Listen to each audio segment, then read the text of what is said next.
네, 우후죽순 시장에 쏟아지는 증권사 리포트들 어떻게 하면 옥석 가리기로 걸러낼 수 있을까 걱정되시는 분들, 오늘도 저희와 협안석의 작전 리포트 시간에서 좀 작전에 대한 전략들 세워보시기 바라겠습니다. 자, 분석의 신 협안석 전문위원 모셔보도록 하겠습니다. 안녕하세요. 네, 안녕하세요. 네, 반갑습니다. 이렇게 매일 아침마다 만나니까 너무 반가운 것 같아요. 네, 저녁에만 뵀다가 네. 아침에도 뵈니까 수연 아나운서님 굉장히 반갑습니다. 아유, 반갑습니다. 오늘 반가운 만큼 조금 더 자세한 전략들 저희가 좀 기대해 보도록 하고요. 오늘 가져오신 종목 리포트 함께 체크해 볼까요? 네, 이번 주 업종 리포트 계속해서 2차 전지 수요와의 전쟁에 대해서 이야기해 보도록 하겠습니다. 네, 이번 주 2차 전지 수요와의 전쟁, 지금 하이투자증권에서 4월 28일, 4월 말 발간된 리포트인데요. 리포트의 양이 107페이지에 달합니다. 그래서 어제까지 살펴본 내용들을 일부 정리를 해보면 국내 2차 전지 배터리 소재 업종 일정 부분 조정을 받았고 이제 공매도 영향이 일부 지나가게 되면 앞으로의 주가 상승 여전히 기대가 되는 2차 전지 업종이다 라는 말씀드렸고요. 그리고 친환경 자동차의 종류 BEV, HEV, PHEV, 수소가 들어가는 FCEV, 순수 전기로만 가면 BEV, 그리고 하이브리드, 전기 배터리와 내연기관을 함께 쓰면 하이브리드, HEV, 그리고 플러그인, 전기 코드를 꽂을 수 있는 전기차라고 하면 PHEV, 그리고 수소를 충전해서 산소와 결합해서 전기를 만들어내고, 그리고 배기구로는 물만 나오는 수소가 들어간 FCEV까지 전기 자동차의 종류, 이 정도는 알아두셔야 된다라고 한번 종류를 해드렸고요. 분류를 해드렸고요. 그리고 배터리, 소재 공급 기업들, 앞으로 배터리 완성 메이커들이 캐펙스 투자를 활발하게 확대하고 있음에도 불구하고 시장은 2024년 정도 되면 배터리 공급 부족을 겪을 수 있다라는 이야기들이 나오고 있으니까요. 그러면 그에 따라서 소재와 부품 이런 업체들도 장기 호황에 함께 사이클을 탈 수 있다라는 부분까지 말씀을 드렸습니다. 배터리 소재에 대한 부분들을 조금 더 말씀을 드려야 되고 전고체 배터리에 대한 이야기가 조금 나오고 있어서 그 부분까지도 함께 짚어보아야 될 것 같습니다. 오늘 이 업종 리포트에 대해서 말씀을 드리고 이 리포트 하이라이트한 그대로 노란톡 오픈 채팅방에 올려드리고 있고요. 핫 클립 영상도 우리 방송국 분들이 함께 만들어서 업로드를 해드리고 있으니까요. 함께 이 부분 꼭 참고하셔서 이번 연휴 또는 주말을 통해서는 이 리포트는 꼭 살펴보셔야 좋겠다라는 말씀 꼭 드리고 싶습니다. 소재 혁신에 대한 부분들이 조금 더 강조가 되고 있는데요. 불확실성은 일부 해소가 되었습니다. 미 국채 금리 상승으로 인해서 주가의 조정, 시장의 조정 영향받았고요.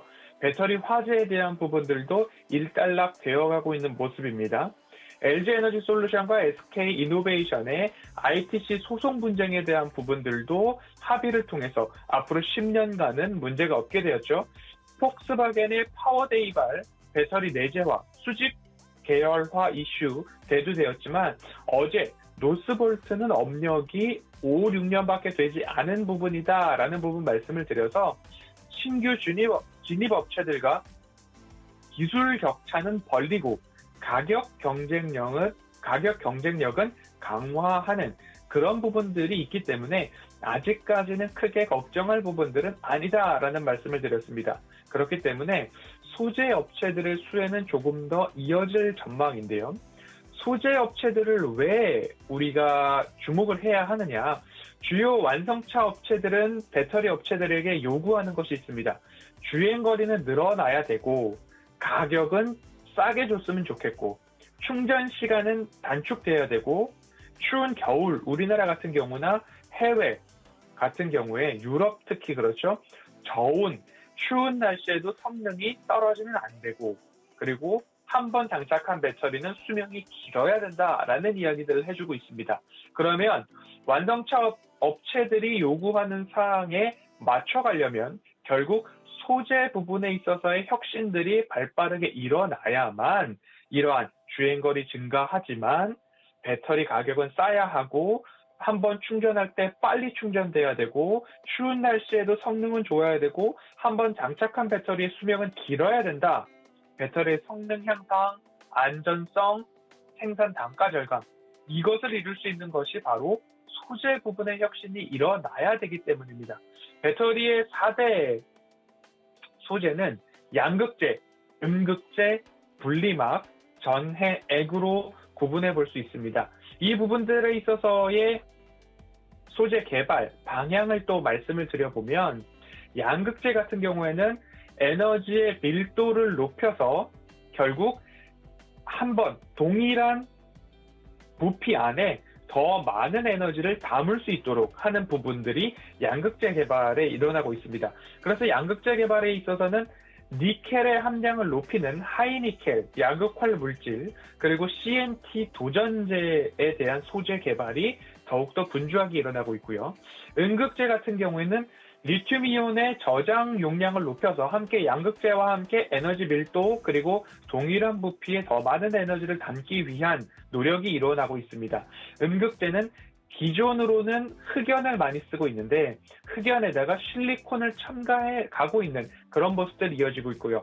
전해 액 같은 경우에는 배터리의 수명 그리고 추운 날씨에도 좋은 성능을 내고 충전 시간과 방전 시간에 대한 효율성을 조금 높이는 그래서 전해 액에 다양한 첨가제를 활용을 해서 이러한 부분들의 혁신을 기술 개발에 노력을 가하고 있습니다.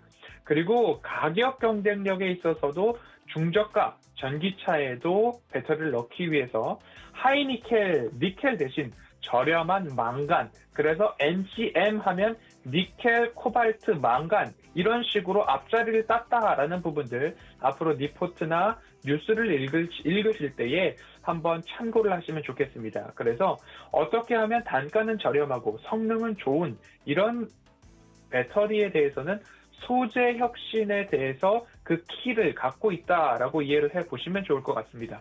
그래서 주행거리, 그리고 충전 시간, 안전성, 추운 날씨에도 잘 가야 되고요. 한번 설치한 배터리는 오랫동안 쓸 수 있어야 된다라는 부분으로 여러 가지 양극재부터 분리막, 전해액, 그리고 그 안에 들어가는 부분들 함께 살펴보고 있습니다.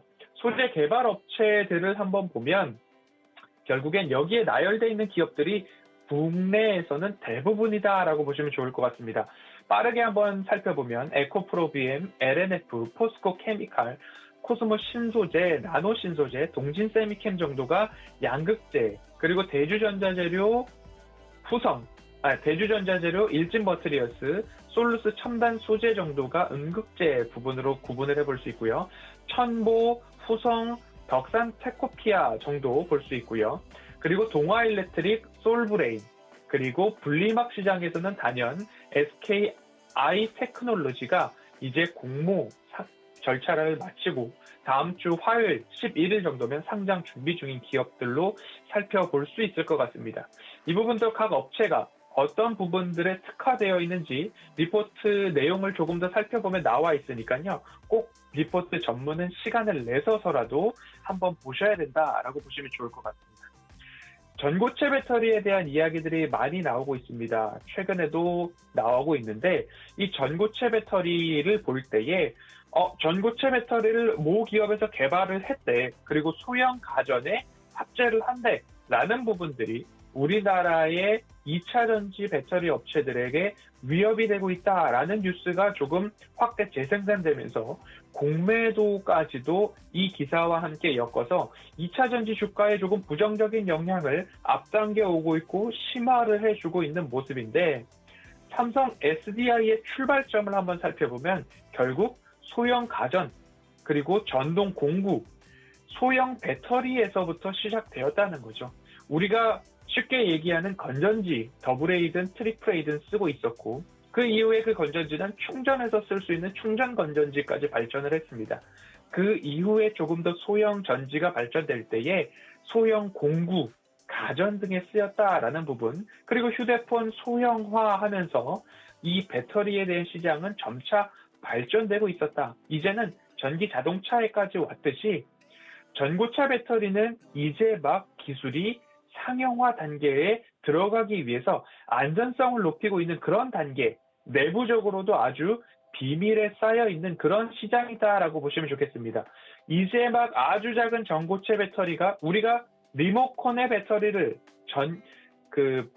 전지를 넣어서 쓰는 것처럼 전고체 배터리라고 하는 것이 아주 작은 부분에서부터 시작이 되어가고 있는데, 현재 전기 자동차에 쓰고 있는 배터리는 대부분 리튬 이온 배터리입니다. 이 리튬 이온 배터리가 가진 기술적 한계를 극복을 해서 결국 차세대 기술 전고체 배터리에 대한 관심들이 높아지고 있는 건데요. 그렇기 때문에 아주 작은 소형 전고체 배터리가 나왔다라고 해서 우리 시장의 배터리 3사가 무너지는 것은 절대 아니기 때문에 그 부분에 있어서의 고민, 걱정은 좀 내려놓으셔도 된다라는 말씀을 좀 드리고 싶습니다. 전고체 배터리를 조금 더 말씀을 드려보겠습니다. 에너지 밀도는 조금 더 높이고 그러면 주행거리가 확보되겠죠. 앞으로 전고체 배터리가 중요한 부분은 자율주행 시대도 우리에게는 오게 될 미래인데, 그 기술을 확보하고 진행을 시키기 위해서는 일평균 5TB에서 15TB 자율주행차가 진행을 하고 주행을 하면서 카메라와 센서를 통해서 지형 및 주변 환경, 지도 데이터까지도 모두 다 소화를 해내려면 5에서 15TB 정도의 데이터 처리를 해야 하는데, 이러한 데이터 처리를 하기 위해서는 결국 배터리도 굉장히 중요하다. 배터리 용량도 중요해졌다라는 부분입니다. 두 번째로는 일부 안전성에 대한 문제입니다. 가연성, 불이 붙을 수 있는 액체 전해질이 결국 고체 전해질로 대체가 되는데, 전기화학적 안전성 확보가 아직까지 고체 연료, 고체 전해질에서는 확보가 되어가고 있는 상황이다라는 부분입니다. 액체 같은 경우에는 충격에도 조금 미약하겠죠. 그리고 뭔가 뾰족한 것에 찔렸을 때에 그 액체가 새어나올 수도 있고요. 그런 외부 충격 화재 요인이 액체 전해질에 있었는데, 그 부분이 고체로 바뀌었을 경우에는 결국엔 조금 더 안전성, 화재로부터의 안전성을 확보해 나갈 수 있다라는 부분 조금 살펴보시면 좋을 것 같고요. 원가 절감에 대한 부분입니다. 이렇듯이 결국 폭발 위험이 낮아지면 안전성을 위해서 사용되던 그런 부품들이 조금 감소할 수 있습니다. 그리고 배터리의 부피도 축소를 시킬 수 있겠죠. 전고체 배터리 같은 경우에는 결국엔 전기화학적 안전성이 낮은 액체를 사용하지 않기 때문에 분리막도 사라지게 됩니다. 그러면 공간과 부피 활용에 있어서의 효율이 높아지게 되고, 배터리 매니지먼트 시스템이라고 하는 BMS에 대한 부품들도 사용을 하지 않아도 되는 부분까지 이어가 볼 수 있을 것 같습니다. 이렇게 전고체 배터리를 왜 주목하고 있느냐? 결국엔 안전성, 그리고 에너지 효율성, 밀도, 부피 모두가 전고체 배터리가 좋습니다. 하지만 이 전고체 배터리를 상용화하기 위해서는 극복해야 할 과제들이 몇 가지가 있는데요.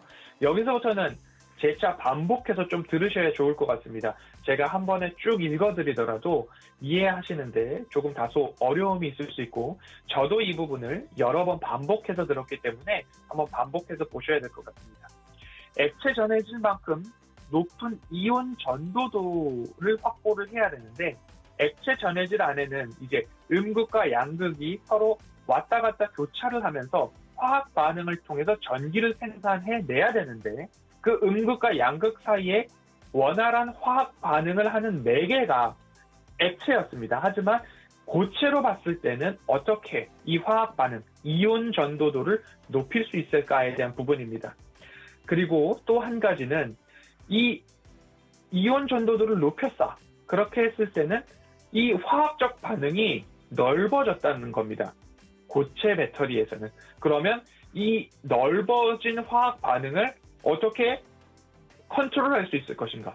한도 끝도 없이 쭉 화학 반응이 일어나면 우리가 핵 융합에서도 보았듯이 한도 끝도 없이 지속적으로 전기가 생산되고 열이 난다라고 하면 결국엔 안전성을 담보할 수 없기 때문에 이 안전성은 어떻게 극복할 것일까?